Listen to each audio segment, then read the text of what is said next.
जादुई परिंदों ने बच्चियों का घर और बागीचा तबाह कर दिया। ये था दरियाए संगीत, जहाँ पानी भी सुरों के साथ चमकता था। इसी दरिया से रोशनी और जादू का संगीत महल जाहिर होता था।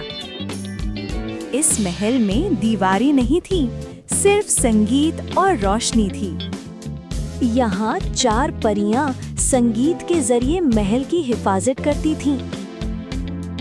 मगर अलीशा के दिल में छुपा हुआ लालच जाग चुका था। एक रात अलीशा चुपके से महल छोड़कर चली गई।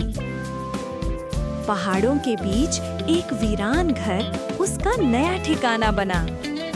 कदीम किताबें खुली, सुर्ख शमाएं जली और अंधेरा जादू बोल उठा। अंधेरे जादू ने फिजा को हिला दिया। ताकत बढ़ती गई। आग से पैदा हुए खौफनाक ड्रैगन परिंदे जन्म ले चुके थे। उनके पर फैले तो आसमान खौफ से भर गया। संगीत महल में परियों ने आने वाला खतरा महसूस कर लिया। तीनों परियों ने मिलकर हिफाजत का गहरा राग छेड़ दिया। राग के साथ ही संगीत महल पानी में छुप गया। महल की इकलौती चाबी शीबा के हवाले कर दी गई। शीबा हिम्मत के साथ खौफनाक जादुई जंगल में दाखिल हुई। हर कदम पर इम्तिहान था, मगर शीबा रुकी नहीं। जादुई परिंदे आसमान से शीबा का पीछा करते रहे।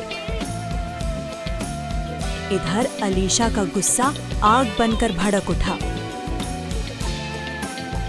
अंधेरे जादू से नैना और मारिया पत्थर बन गईं। दरिया के किनारे 2 मासूम बहनें सुकून से रहती थीं।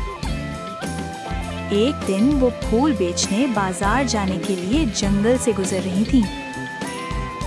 जंगल में से गुजरते हुए उन्हें एक बूढ़ी औरत मिली जो कि परेशान लगी थी। लड़कियों ने बूढ़ी औरत को डबल रोटी और जैम दिया और वो खुश हो गई। बूढ़ी औरत ने खुश होकर उन्हें एक प्यारी सी गुड़िया और 2 जादुई लॉकेट दिए। अचानक जादुई परिंदों ने उनकी दुनिया तबाह कर दी। अचानक गुड़िया ने बताया कि उसके पास संगीत महल की चाबी है जिसे अलीशा लेना चाहती है। गुड़िया ने चाबी दी और कहा दरिया के किनारे चट्टानों में संगीत महल का दरवाजा है। दरवाजे के पास अलीशा ने हमला कर दिया, लेकिन जादुई रॉकेट्स ने उन्हें बचा लिया।